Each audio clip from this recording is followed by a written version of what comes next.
नमस्कार। अक्सर ये सवाल मन में आता है और पूछा भी जाता है कि भाई अगर कृष्ण की पत्नी रुक्मिणी थी हम्म तो फिर राधा, उनका क्या स्थान है? हाँ, ये उलझन बहुत आम है। क्या वो सिर्फ एक प्रेमिका थी? बिल्कुल। तो आज हम इसी को थोड़ा समझने की कोशिश करेंगे। हमारे पास राधा, प्रेम और पराशक्ति का स्वरूप से कुछ अंश हैं अच्छा। और इनके जरिए शास्त्रों और भक्त परंपरा की नज़र से देखेंगे कि राधा का वास्तविक स्वरूप क्या है। मतलब सिर्फ कहानी नहीं, उनका आध्यात्मिक महत्व क्या है। हाँ, ये जानना जरूरी है कि वो सिर्फ एक व्यक्ति थी या कुछ और। सही, तो शुरू करते हैं।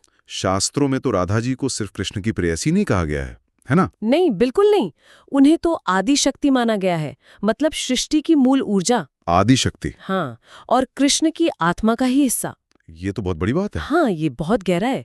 और ये सिर्फ कोई भावना नहीं है, इसका उल्लेख है ग्रंथों में, जैसे ब्रह्म वैवर्त पुराण है ना। हाँ, सुना है। उसकी कृष्ण जन्मखंड में साफ लिखा है कि राधा स्वयं लक्ष्मी जी का स्वरूप है और कृष्ण उनके बिना अधूरे हैं। अधूरे हैं कृष्ण। हाँ, पुराण कहता है कि वो अनादि काल से कृष्ण के साथ हैं, हमेशा से।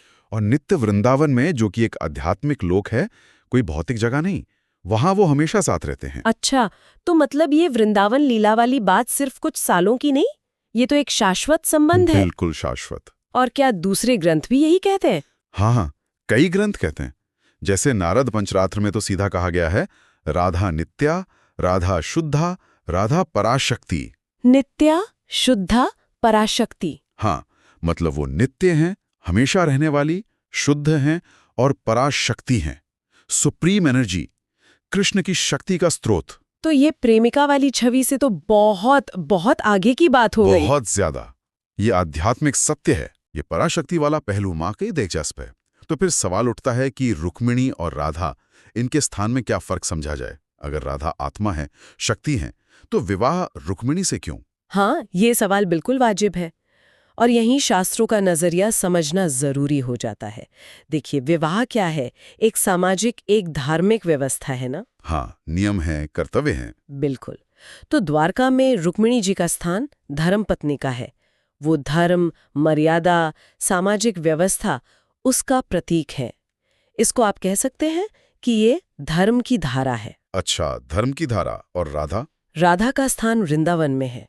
वो प्रेम और अध्यात्म के शिखर पर हैं। ये प्रेम की धारा है। उनका जो संबंध है वो सामाजिक नियमों से, विवाह की परिभाषा से सबसे परे था। परे था मतलब?